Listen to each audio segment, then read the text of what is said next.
Okay, so we are recording. This is a message to our class today to keep your mics off while the session is carrying on, because we want our speakers to be able to speak clearly.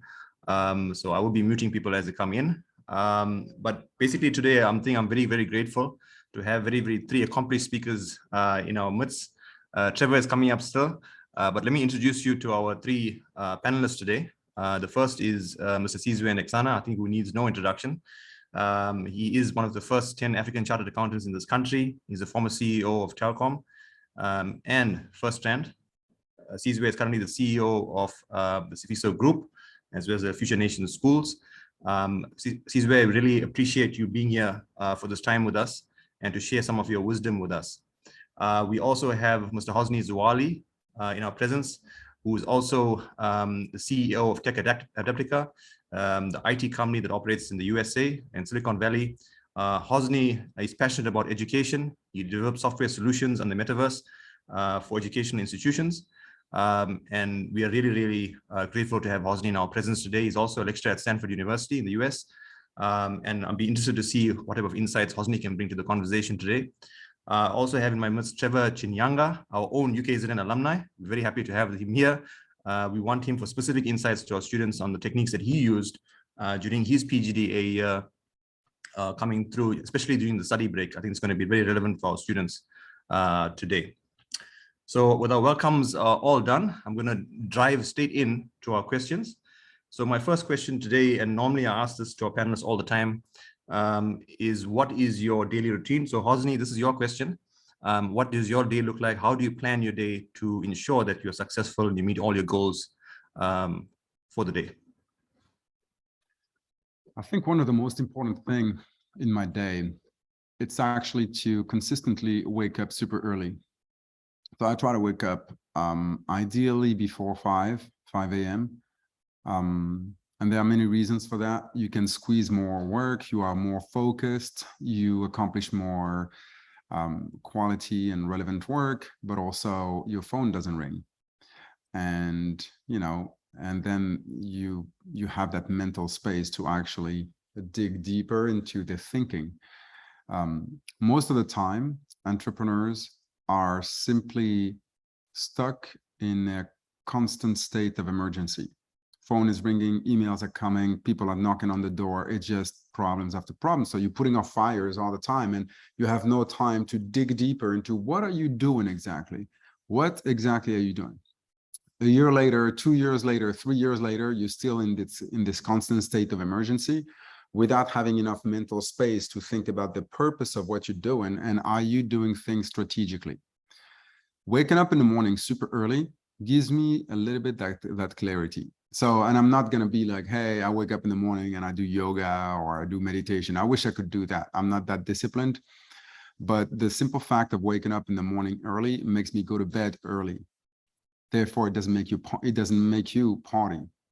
So you don't party too much. You don't drink too much. You don't smoke. You don't, and yeah, that discipline outperforms any talent you might have. At the end of the day, talent versus discipline and work wins every time. Also, just a question from my side. How early do you actually sleep? I'm sure people are curious to know, to wake up at the time. It depends. I usually try to sleep around 9:30. Yeah, 9:30. I used to sleep 9:30. If I'm too tired, I just go early, but a little bit of workout before that, perhaps, you can push it a little bit, but after 10:30, it's going to be a little bit hard for, listen, at the end of the day, one of your best ally is sleep. You need to sleep. Don't confuse two things, waking up early and sleeping less. These are two different things. I need my 8 hours of sleep. This is what I value the most, because that 8 hours will help my brain process all the information that I accumulated over the week. If you tell me to wake up early and you only sleep 5 hours, it's only a matter of time before you're going to crash. I mean, the human body hasn't, we haven't been designed for that kind of thing. I know that some people do it and good for them, but for me, no, I need my 8 hours. Thanks, Hosni, for that. My next question is to Sizwe. Sizwe, can you just tell us a little bit about your journey during PGDA the challenges that you faced during PGDA and how you overcame those challenges.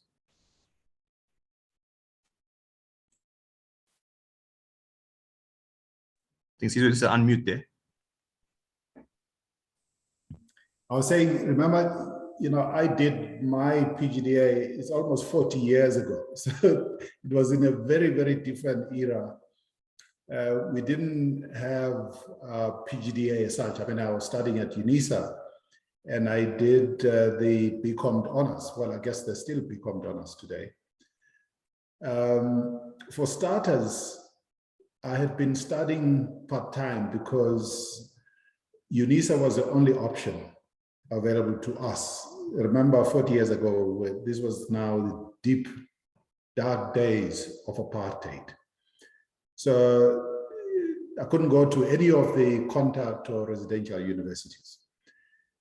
But I had a background, you know, my undergrad was not even, you know, geared to allow me actually to do chartered accountancy because those courses were not offered at the university where I went to, which would have been what today is regarded as a historically Black university. So it was a very long route, is the point I'm trying to make, because after finishing a BCom at Forte, I still had to do 3 more years of UNISA just to get the courses to qualify me to do a BCom honors. Because at Forte, those years, there was no tax, there was no auditing, you know, there was no MENIC. So all the courses that I needed, I had to do them, you know, at UNISA when I started working. So I had to do them part-time. And even the BCom honors was part-time. But maybe just going back to the point that Hos was making about work and just the discipline of doing your work. For starters, you know, you come from a historical Black universities into a UNISA environment, and dealing with change and adjustment was really just not easy. But I've managed. The worst thing I did was to get married. So I got, because I'd taken so long studying, and, you know, so I got married actually in the year, my final year of my PGDA now, or the BCom honors. I did pass, but then writing the first part of the board exam, what would be called today the ITC, it wasn't called ITC those years, was really difficult. I thought I was going to pass, I didn't pass, and I failed a couple of times, which was really, really difficult. It taught me a lot about myself, you know, that failing, I failed 3 times doing ITC or board 1 those years, which was really difficult. Now I have a family, I have little kids or a little son. I've just bought a house, which was really, really difficult. But the important thing is it taught me a lot about discipline, about putting yourself up with your bootstraps, about resilience and so on. I learned a lot more in the 3 years about myself than I learned almost for most of my academic life, or even the work life for that matter, because there were moments obviously that were really, really difficult. And at some point you think about quitting, you know, you ask yourself why you're doing what you're doing. And it became very clear in my own mind why I wanted to become a chartered accountant. Because maybe before I was doing it because it was something novel, there were not many of them around. In fact, when I started writing for the first time, there was only one. Professor Wiseman Kutli was the only one who had qualified as a chartered accountant. By the time I qualified, there were 5 of us.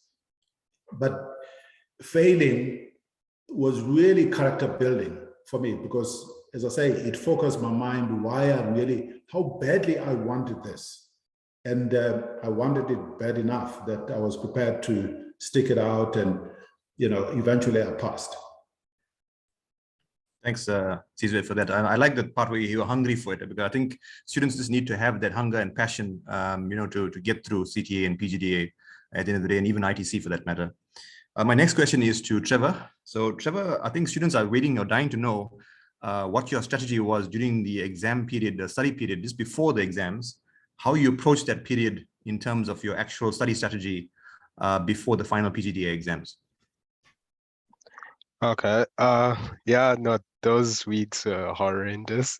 They're tough weeks because it's everything is on the line. It's like next year I'm either working or I have to come back. So it was tough. Mentally it was tough, but like Sizwe said, that you grow with resilience. It's in those tough moments that you learn a lot about yourself.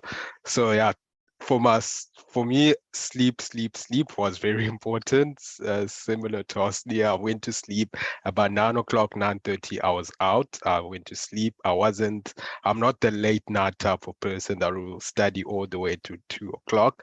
That's just not me, but I'll be up by 6 o'clock, and then by 7 o'clock, I start my day.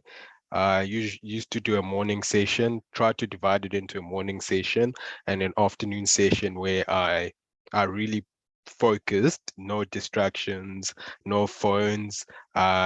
From 7 to 12, then I took a break, a nice hour break of 12 to 1, and then from 1 to 4, sort of 1 to 4, I do another proper session by myself. And then I used to try and incorporate at least 1 hour to speak with my friends. My friends, hear how everything is going on their side. Maybe there's something I'm struggling with that my friend is better at, and maybe we can discuss, or vice versa. So try to incorporate that to work together. So yeah, we were in the COVID times, so we had to adapt. And I think another thing that helped me a lot was speaking to my tutors and lecturers. Because in COVID we couldn't just go straight to the lecturer's office, or you had to make a you had to adapt. You had to adapt to the new way of living. But I was fortunate that I was quite close with most of the tutors and the lecturers, and the fact that all the lectures were recorded was fantastic, because if I know that Suren lectured something on tax, I can just go back to the video and just rewatch it again. So yeah, so I think the most important thing is be very, very disciplined. Know why you're here.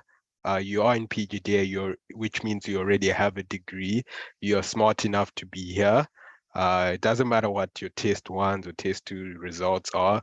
The exam is everything. Um, and if you focus for the 5 weeks, literally make up the whole year. So discipline and focus in the last few weeks, and just sacrificing everything it is worth it. It is 100% worth it. When you get the tick, tick, tick, tick that you passed, it's really, really worth it. So yeah, that was sort of my strategy. Yeah. Well, just a follow-up question. How many hours would you, on average, per day spend during the study break period? Probably, being honest with myself, probably 6 proper hours. You can say 6 proper hours. Yeah, yes. And then you can say maybe 2, I'm there, but I'm fatigued. But I try to do, I think, say 5 to 6 proper hours of discipline. Yeah. Okay, that's great. Yeah. So my next question is to Hosni. Hosni, I know you've been in contact with a lot of leaders around the world with your Stanford leadership program. What characteristics do you see in those leaders that many of our students here in South Africa can actually imbibe, or success traits that you see in them? Can our students actually absorb or take away from them for success for themselves? I mean, you are going to become successful eventually. You just need to define success. Is it about the size of, your bank account? Is it by the car you drive? Is it by the watch you're wearing? Or is it by the impact, the positive impact you're having on other people's lives? I think as a leader, your job is to actually help others become leaders like you. It's to actually, because listen, you're not going to solve all the problems by yourself. So it's really try to be inspirational and try to get as many people to focus on productive, positive change, as opposed to just being stuck in this, let's make money, let's show that I succeeded, and get the car, get the house, and showing off. One of the characteristics that I see among people who succeed is people who actually have that kind of mindset where, what am I doing? What is the purpose of my life? And it could be as simple as a carpenter.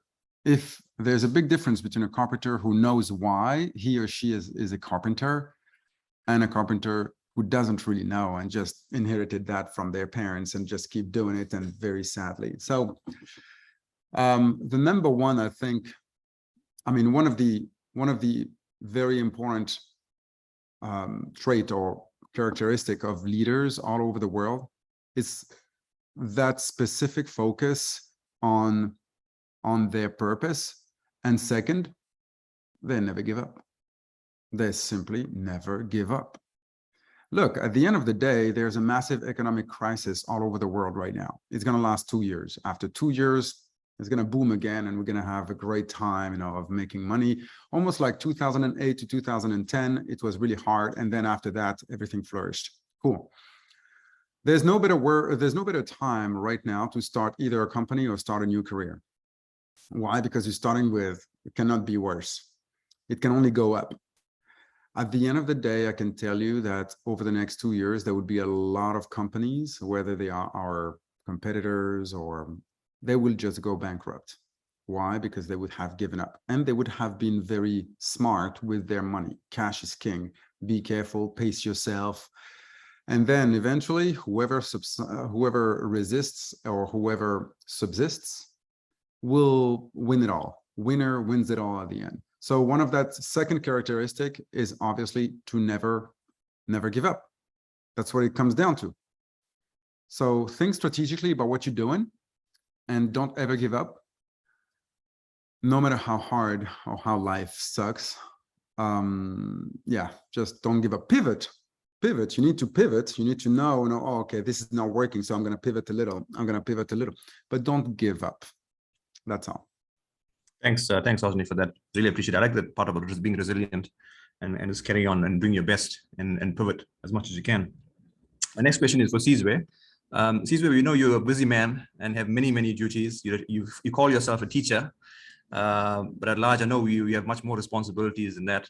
How do you manage your time almost on a daily basis to ensure that all your goals are met? Yeah, so it's exactly what Hos was talking about. So the only maybe slight difference is that I believe there are two types of people in the world. There are early morning people and there are late night people. I happen to be in the same category of people like Hos, who wake up early. I don't sleep 8 hours, to be honest. I probably sleep about 5. And I've been doing that for many years. And I wake up much earlier. So my typical day starts at 3:30 in the morning. So I wake up at 3:30. I do gym. I do it religiously every single day, not unless I'm traveling. Well, even when I'm traveling, because when I arrive wherever I am, gym helps me reset my clock. I just came back from the US and so on, so that helps me a great deal. So I do about an hour and a half in the morning. It's my time. Like Hos was saying, there are no phones. I'm alone and I'm sweating and I'm getting oxygen into my body. And that's really, really important. I have to do it. I'm excessive compulsive by nature. And therefore, when I do something, I can't help myself. Sometimes even when I'm not supposed to do it, because maybe I have a little bit of flu or I'm sick or whatever, I can't help myself. So that's where I start. And normally by 5:30, 6 o'clock, I've had my shower and I'm working every day. And weekends, maybe it's an hour later, but it's the same. The only day where I probably don't wake up and work, except I do it now because I'm also a student. I'm doing a PhD with a university in Denmark. So I've got to fit that in. So I now do work on Saturdays.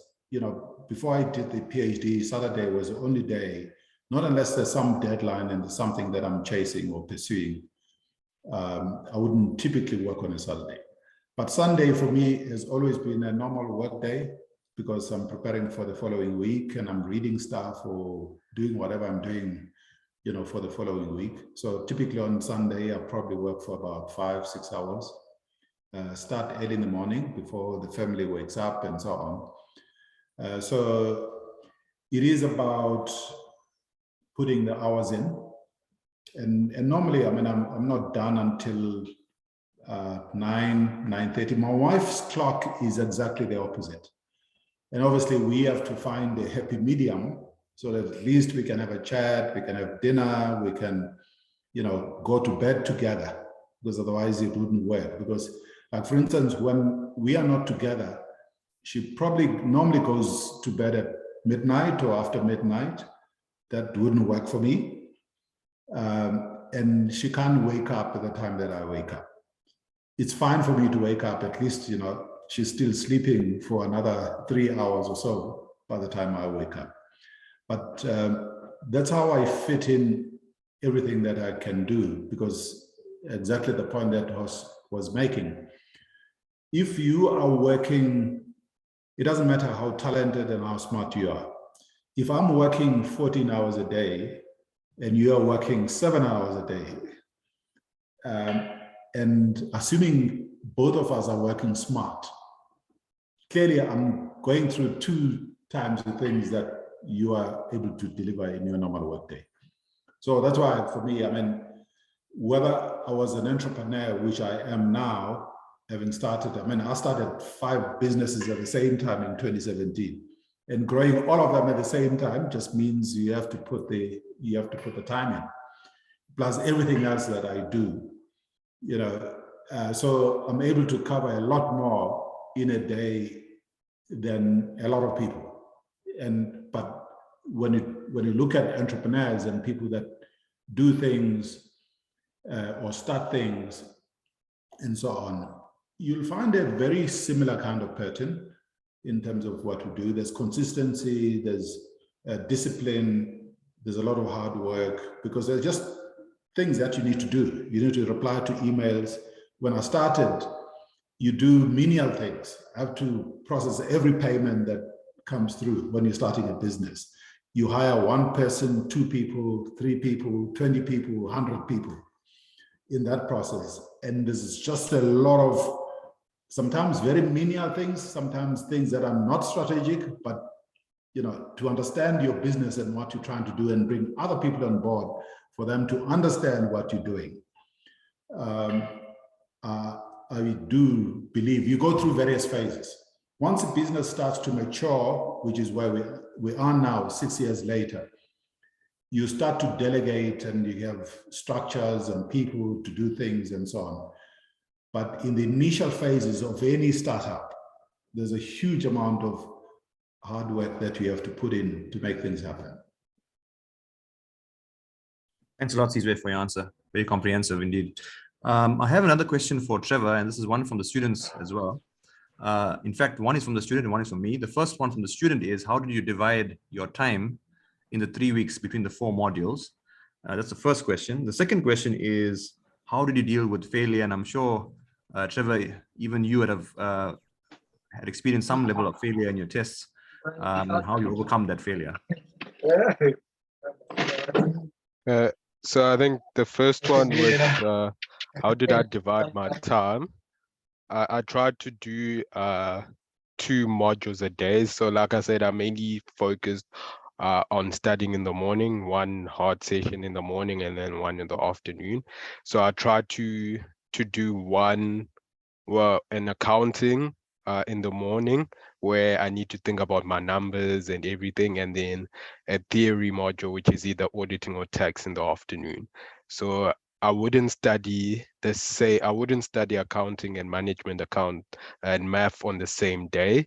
And then I wouldn't study tax and auditing on the same day. So I would sort of rotate like that. So the more theory sort of modules in the afternoon, and then the more calculations in the morning. So I try to rotate that every day, sort of trying to rotate it so that I have a balance of everything. because you have to pass or to pass CTA. So you can't afford to sacrifice anything. I for one know that. So I think that leads into your next question. How did I deal with failure? So with the test, I felt that accounting is my thing, accounting is my thing. I don't need to focus too much on accounting. I'm struggling in tax and auditing, so I'm gonna put all my energy in tax and auditing, which I passed the test. I think it was test 2, but I failed my accounting test. So it was due to not balancing the 4, and I wasn't really. I always kept it in the back of my mind that it's not over until it's over. So I think that kept me going, and that it's a battle, it's a marathon, not a sprint. So I think that's something that's always on the back of my mind, that this whole journey of becoming a CA, it's a marathon, not a sprint. So even now I'm busy with my ABC, and I keep telling myself all those things, that it's a marathon, not a sprint. It is tough. I'm not gonna lie to you guys. It is tough. I know the feeling of, it's not a nice feeling to fail, but it's not over until it's over. And it's not over until it's over. So keep pushing. So yeah. Thanks for that, Trevor. My next question is for Hosni. Hosni, I think your story I first met Hosni in Cape Town, not a long time ago, probably a week ago. But I was fortunate enough also to see Sizwe in the same conference. And that's why I invited both of them here today. But Hosni, maybe you can just tell us about your story from Somalia and your passion, as to how that developed. And the second part of that is, how do you deal with stress? Yeah, so I mean, initially I'm from Tunisia, I'm North Africa, but I've been to Somalia, I've been to Ghana. I'd like to identify myself as African first and Tunisian second.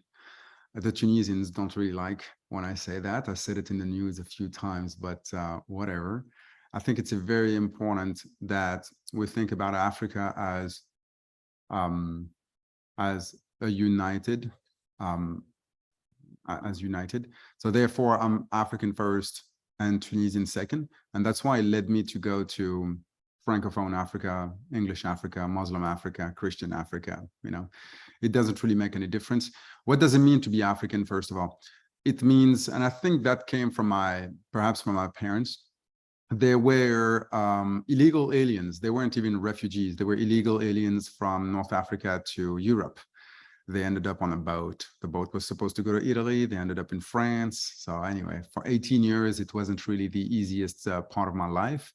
But at 18 years old, I became French citizen. And with that French passport, you can capitalize on it. The first thing that I did with that French passport is actually leave France.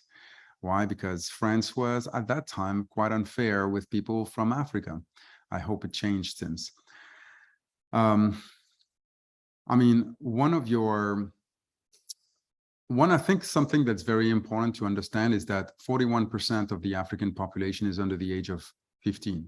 Therefore, the needs are insane. There's so much needs to create businesses, to answer these needs, the desires of hundreds of millions of people.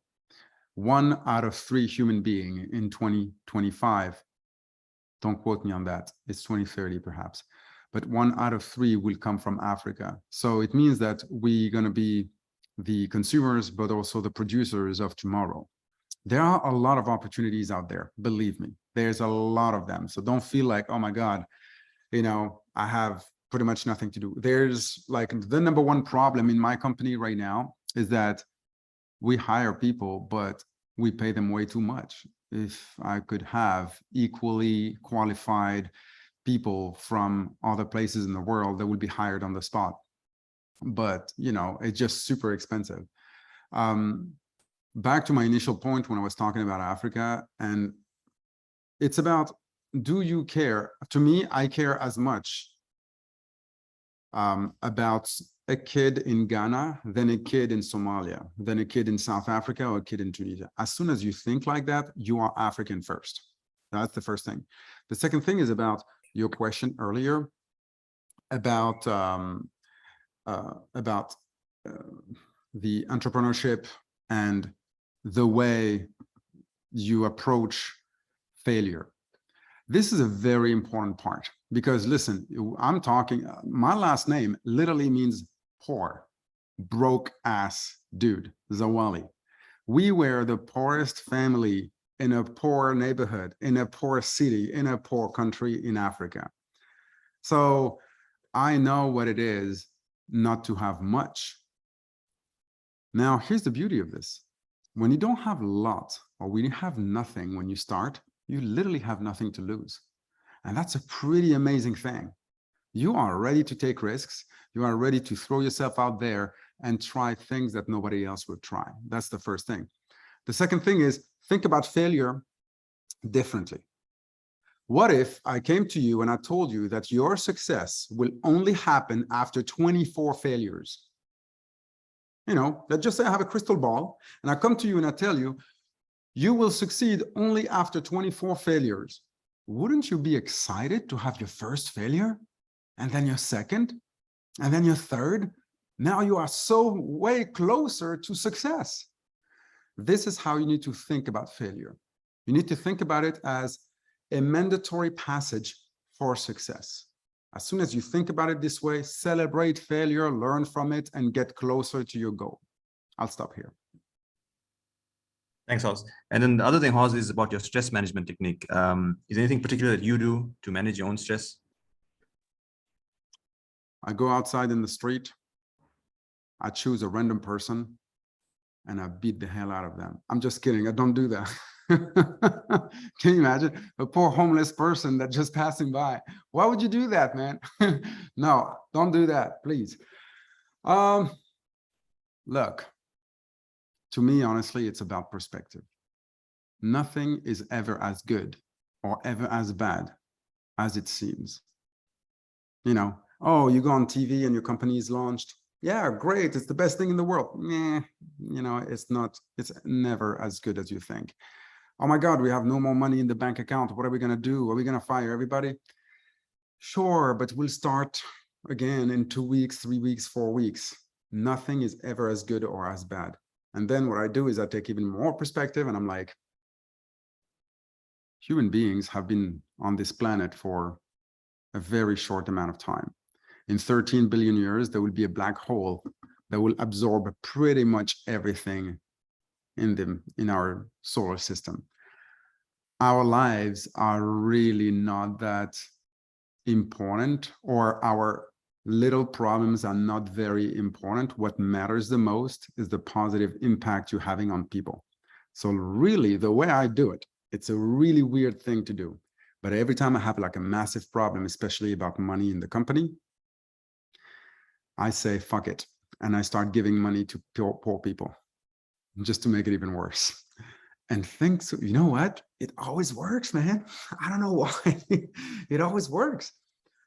Perhaps because it just confronts me to the fact that there are some people who really need a little bit. And my situation is not as worse or as bad as it looks. Perhaps that's what it is. But to me, it worked every time. Thanks, Hos, for that. Sizwe, on your side, how do you manage stress? I'm sure you also have some stresses. Well, I talked about my gym regimen. That helps me a great deal. But the second thing is, I always look at issues. I never take them personal. So as a result, I mean, I sleep very well. You know, I sleep very well at night.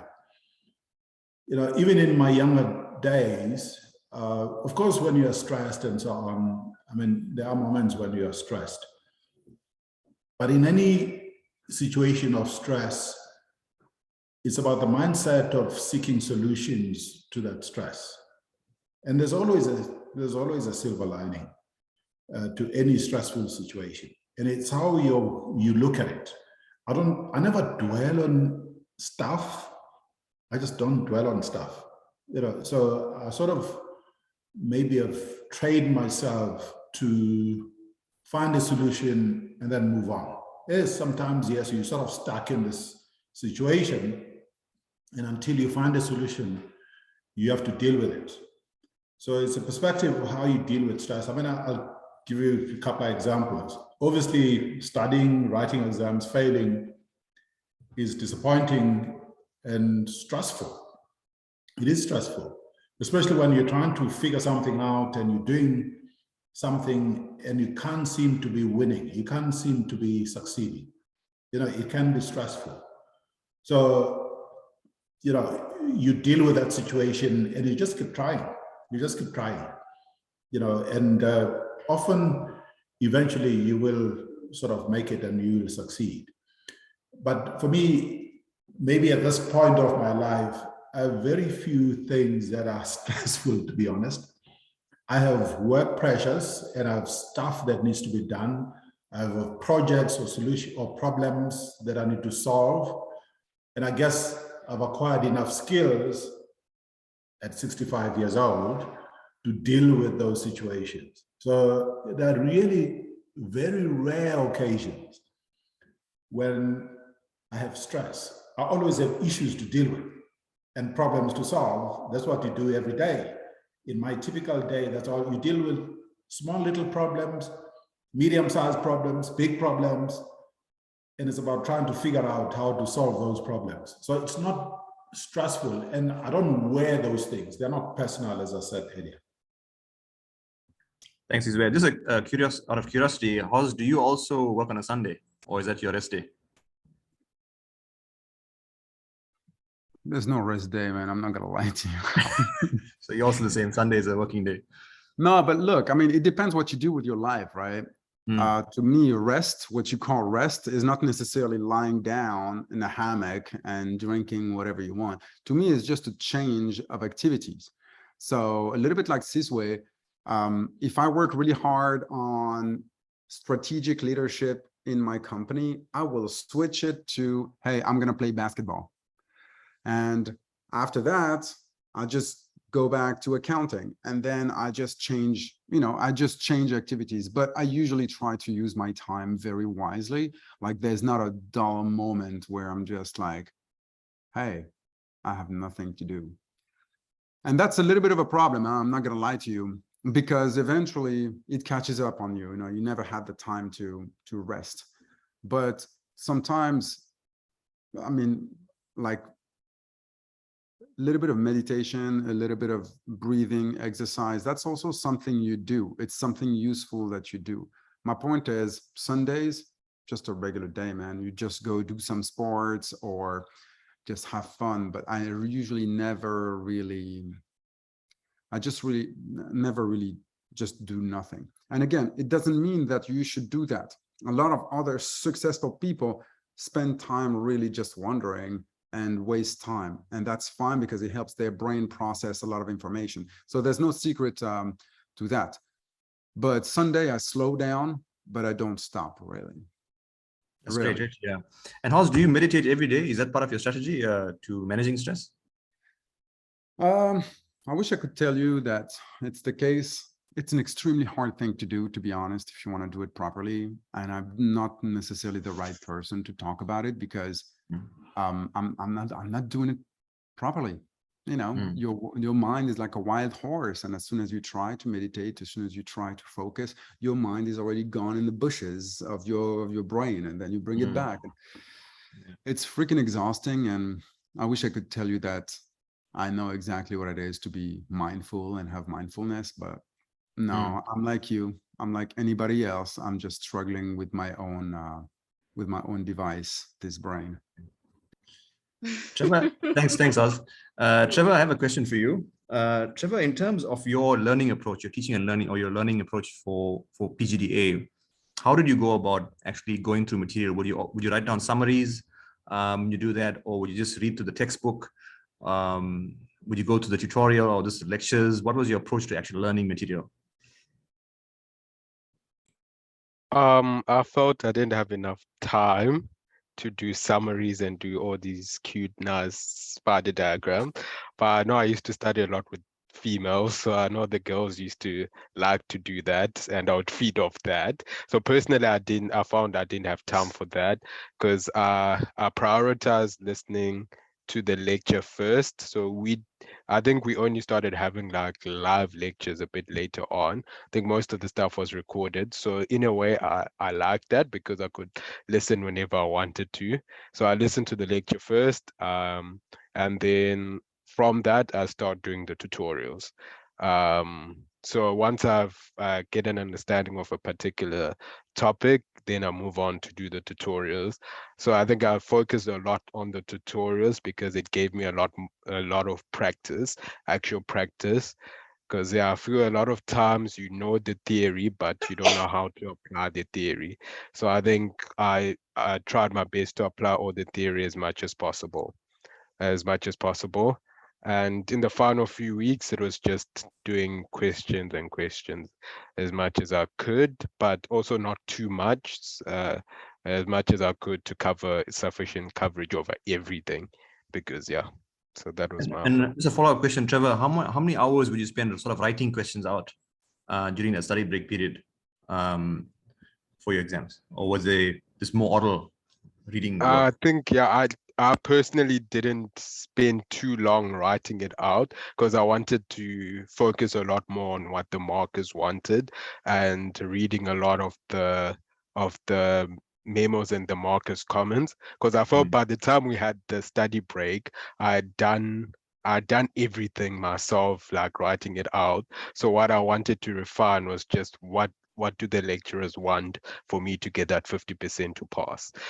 So I think that was my main focus in the 3 weeks, to just making sure that if it's consoles, for example, I get all those simple marks. For tax, how are they asking us to lay down the tax answers? Because yeah, so that was sort of my approach. Just I spent a lot more time on the markers, comments, and the memos, and how the lecturers wanted us to answer the questions. Yeah. Thanks, Trevor, for that. I have one final question. It's for Hos. Before we go into concluding remarks from all our speakers. Hos, how do you find motivation on a daily basis? What motivates you to get up, get that energy level high? It's a good question. Yeah, it's a really good question. Well, it's not cocaine, that's for sure. You know, don't do that. Stay away from it. I don't know. I mean, I really don't know. I think it's hope. I think it's really like hope that things are going to get better. It's just like, there's nothing fresher than a morning when you wake up and you're like, hey, I have basically a blank canvas in front of me and I can start painting. I can start, not literally painting, but you know what I mean? If the beginning of a day, especially when you wake up at 5 a.m., you're like, all right, I have the power to decide if this day is going to suck or it's going to be great. No matter what happens, there will be like challenges, but I have the power to approach these challenges as in a very negative way or in a very positive way. And, you know, some people call it praying. You know, some people call it praying, you know, when people pray Jesus or they pray Allah, you know, and they're like, hey, you know, give me the strength to face this day and etc. That's pretty much it, really. That's where my motivation comes from. And I try to be grateful, really. I try, you know, as much as possible, at least once a week, to express my gratefulness to some people who helped me along the way. In a weird way, even my enemies, not necessarily enemies, like, you know, I don't want to sound like a Disney hero, you know, my enemies, but you know what I mean? Sometimes people who just want you to fail indirectly push you further. And in a weird way, you need to thank them as well. And sincerely, you tell them, hey, if 10 years ago you accepted my offer, I wouldn't be here today. So thank you so much for saying no to me 10 years ago, because thanks to that, I'm here now today. And even though they haven't done that on purpose or to make you feel better, they really made it, you know, they really said no to you to actually, you know, stop you. Because, don't get me wrong, there's a lot of things. It's really a frame of mind. There are a lot of things you could really focus on that will bring you down. The world out there, I'm telling you, sorry, guys, I'm going to break it up to you, but, they feel sympathy for Africa, but they don't really like Africans. Whether you go to Europe, whether you go to elsewhere, we have been a little bit the target of a lot of things, and you will experience a lot of discrimination, almost subconscious discrimination that only you will see. You can either focus on that, or you can focus on where do you go from here and how are you going to overcome these challenges. My point is, it's not easy, but the self-fulfilling prophecy saying like, oh shit, man, I'm African, I'm black, and that's why I'm not succeeding. That doesn't work. That's not going to lead you anywhere. The question is, what are you going to do about it? Are you going to keep complaining and cry? Or are you going to say, I owe that to myself. I'm going to keep going. It's a tough world out there, but, you can't change that. You're just going to have to play with the rules. That's all. Thanks for that, Hosni. I think you put it well, I think, in terms of how you summarize the situation, in terms of your conclusion as well. Sizwe, do you have anything to share in terms of your daily motivation and any concluding remarks on your side? Yeah, so I'm really privileged right now that I get to choose who to work with and what I do with my time. And the contribution, all I do these days is education related. So it's been a while that I was demotivated about anything. I mean, there are issues in our country, we have load shedding and all of this, and you hear a lot of negative comments about the country and about government, about corruption and all of this. My mindset is always about how do you solve any problem? And obviously, because I work in a space that really interests me, inspires me, I don't have a day, actually, to be honest, when I'm demotivated about anything. But let me go back, let me rewind, maybe, to the time similar to where a lot of the participants and students in this call were. There were days I hated auditing. Okay, I really hated auditing. I had to do auditing because I really desperately wanted to be a CA. I never saw the point of auditing. I didn't understand it because you're not creating anything.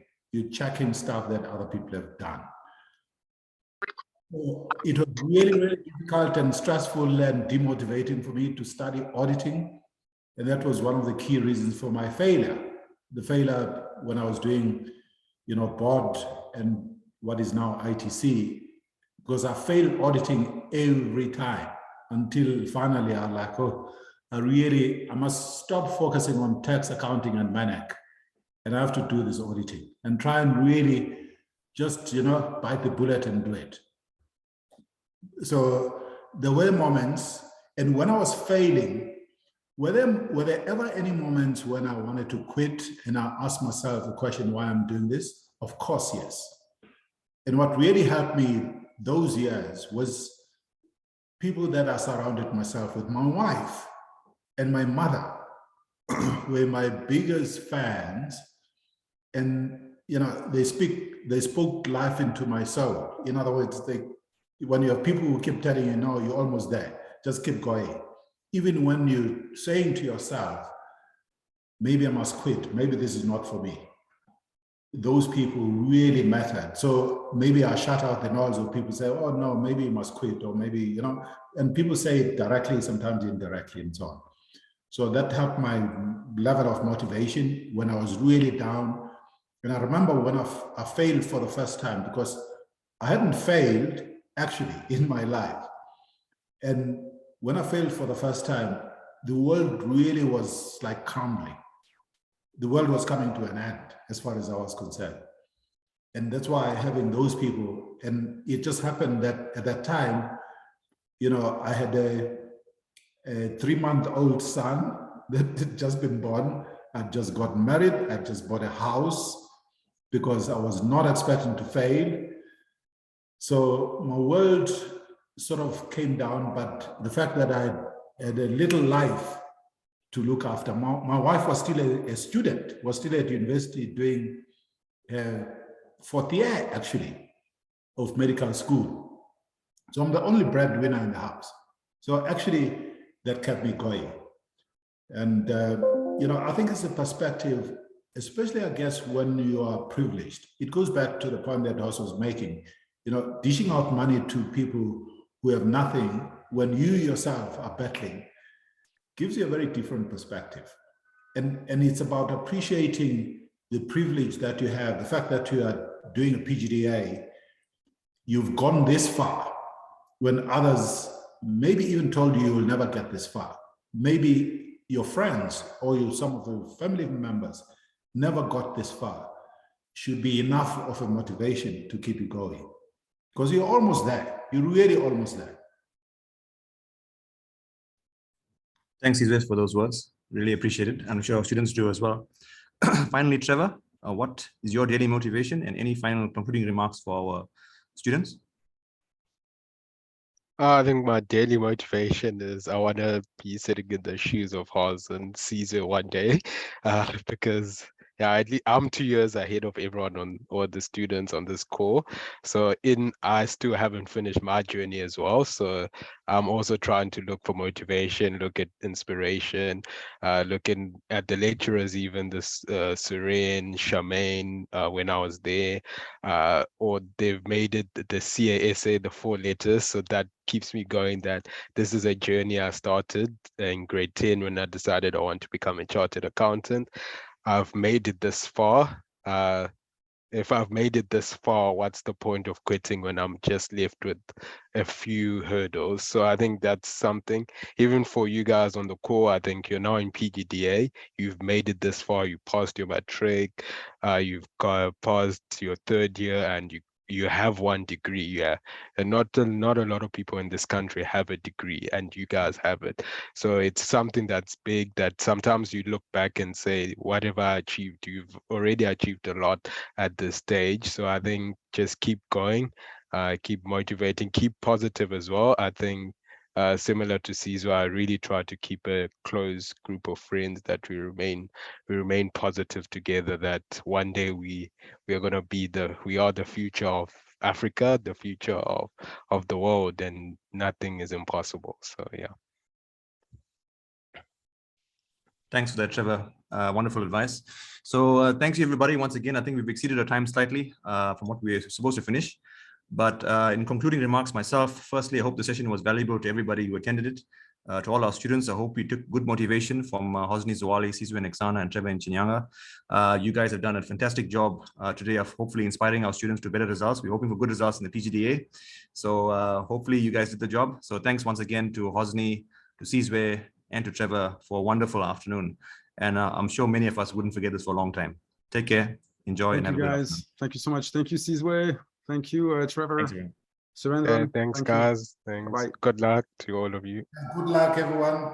All the best. All Thanks. right. Great.